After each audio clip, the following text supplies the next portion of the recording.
And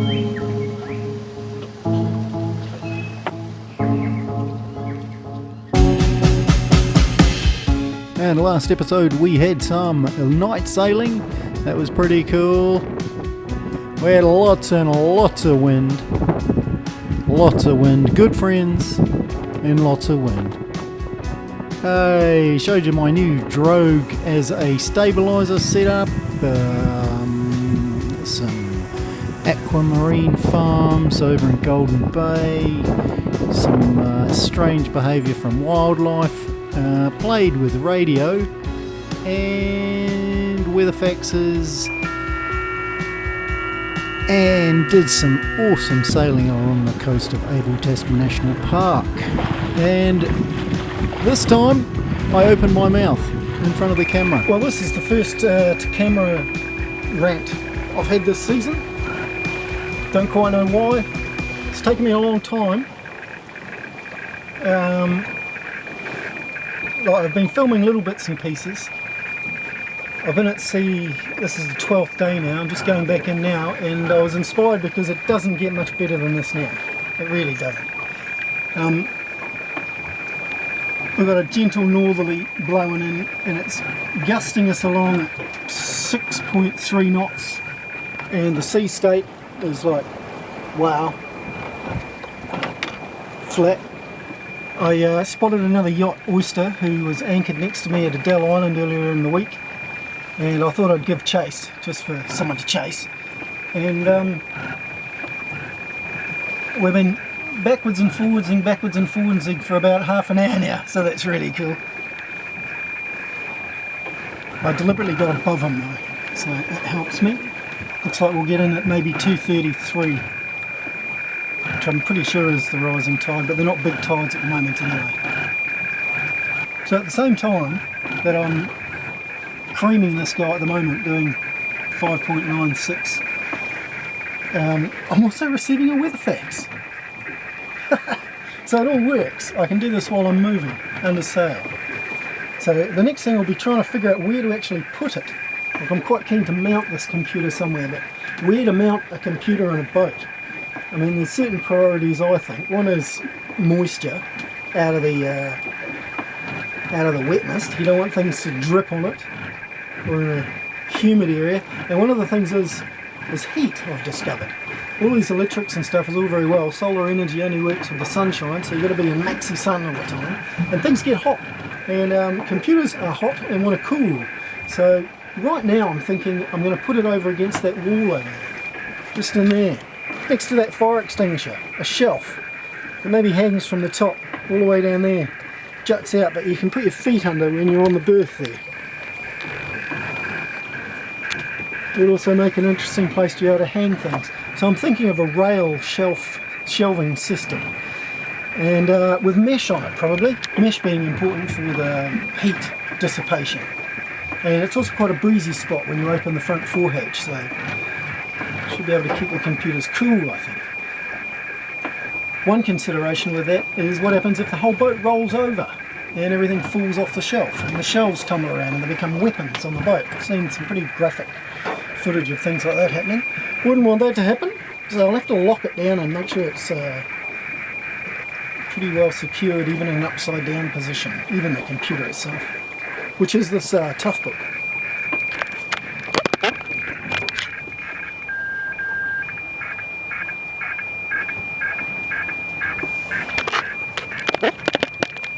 That signal marked the end of the broadcast, which is perfect. There'll be another one in an hour. I'll see if I can get that. But I'm really whipping that guy now.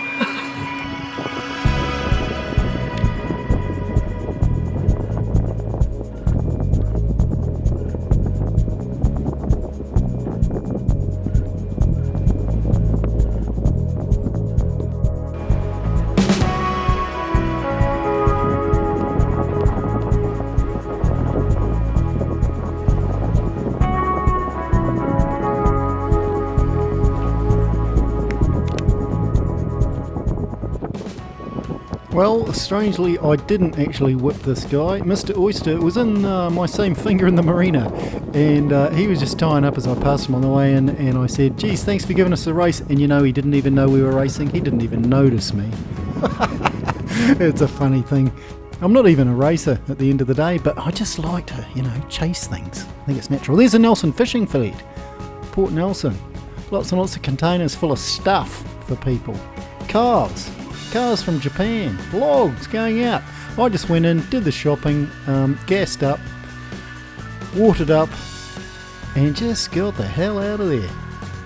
There's the pilot boat helping in another one of those fishing boats. Another great sail across the bay. Couldn't wait to get away from the place, in fact, in a number of ways. And once more, there were people to chase.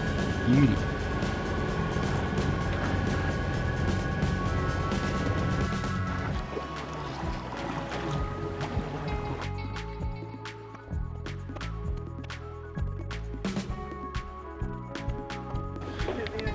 The boat's sailing itself. Well, it was until I got the camera out. I'll turn it back on when it's working again. And with regards to where I was and why I was there, I was going up the coast north of Nelson to get to Pippin Island before turning left and heading over to the park because the wind is better out there. And not only that, you're passing two marine reserves. This new one here, which is a good place to drag a line outside of, and this one here, the Tonga Island Marine Reserve, just off that bulge there in the middle. I've caught tuna in the past, so well worth dragging a line past those two places, as you shall see.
Okay, hey, this is going to be interesting. I'm going to have to play some music because what I always do is I'm a real big music fan, in case you hadn't noticed, and I'm always playing music when I'm sailing, and I get pulled by YouTube for playing music in the background. I once got, I won't go into it, but anyway, all of this contains music which you can't hear.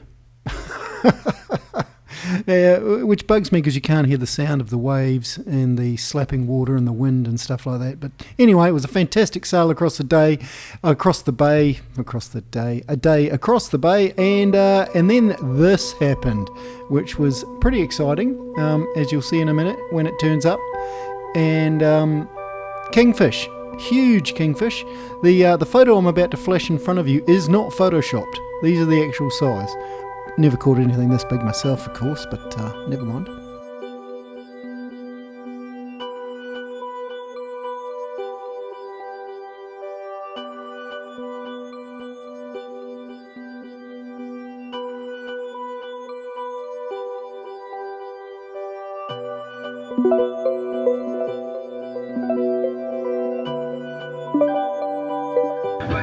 Fishing, eh? Look at this.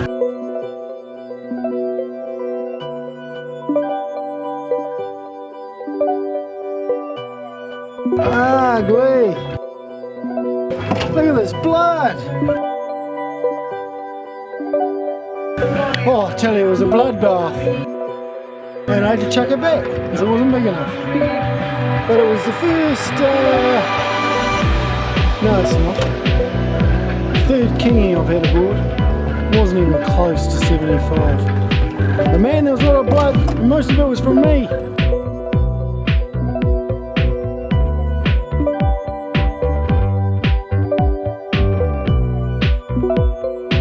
Managed to take a lure that I found on the Brave Coconut. So that must be, I don't know, 15 years ago. And up until now, all I've ever caught's barracuda on it. So it got kingies. And then I put it back in, and then my word, it got taken by a huge fish. I could actually saw it take the lure, because I had the lures quite close to the back of the boat. And this huge thing took it. So it caught one fish other than a barracuda, which was a kingy, undersized, and then I tossed it straight back in, and then it got taken by this huge shiny fish. But it took it, just bang, whammo. In fact, it was the, I hadn't changed the metal tracer for a while, and it snapped at the metal tracer. So the metal tracer failed because it was made in China. And it's not a racist statement, it's just a fact. There you go, that's what I mean. The swivel's still good, and the clamp's cool, but the metal, the wire, it's dissolved in the sea. It's probably been on the boat 20 years, can't believe it hasn't lasted. And after the super exciting fishing, I decided to sneak around Separation Point and drag a few hooks around there. You see that big arch around the top? That's about where we are now. And I thought I'd take the opportunity to test the engine out. It's had overheating issues for years. People have told me that it's always good to thrash your diesel occasionally, so that's exactly what I did.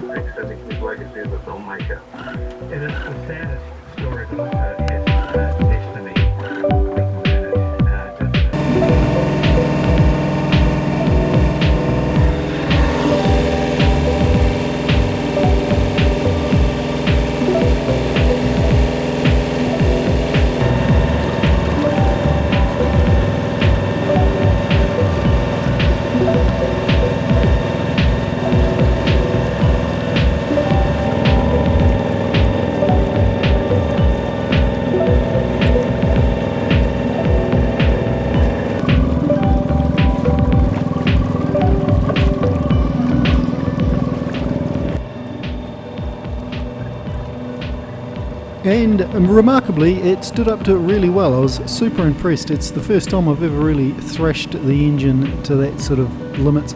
I made sure I warmed it up first. I kept a close eye on all of the signs of blowing up and stuff, but no, it was success.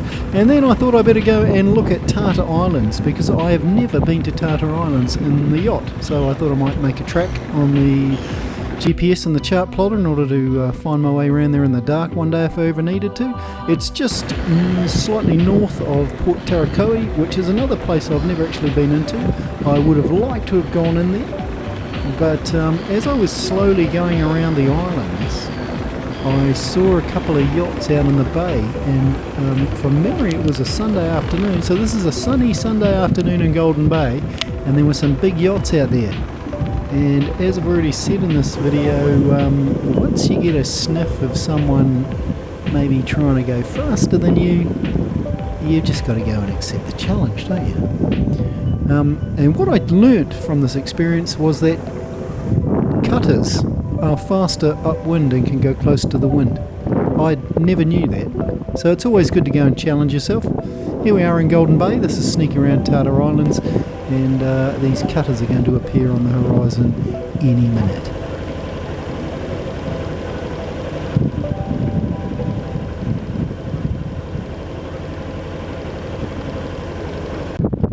Fighting talk, that's what that is.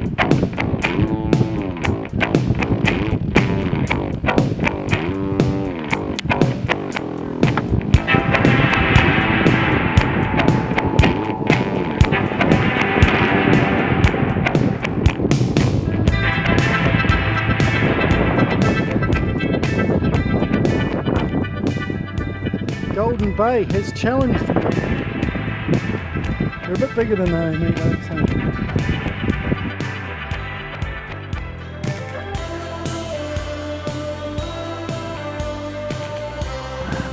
Well, that was enormous fun.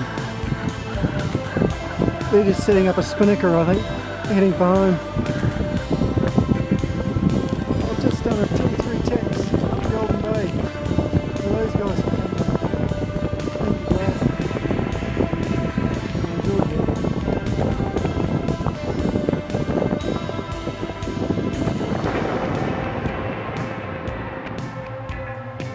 Yeah, well, that was fantastic. A couple of cutters and a masthead rigged yacht, 3 of them.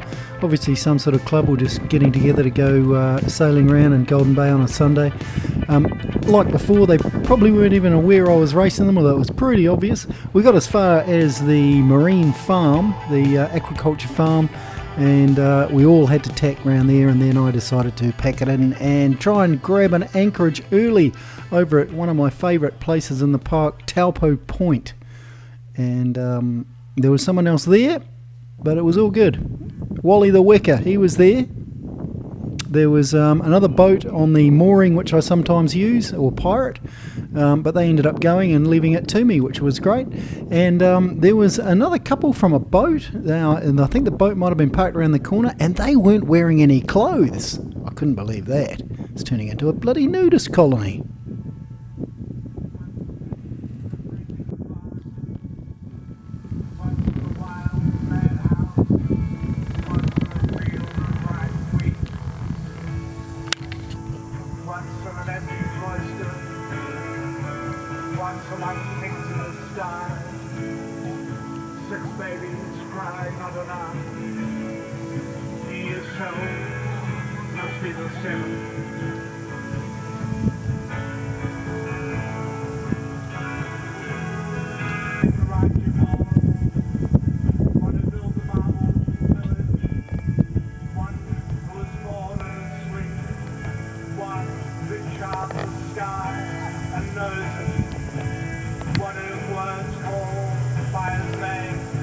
Certainly hope you enjoyed that episode, and the next episode we'll be discussing what that mysterious cloud is over there.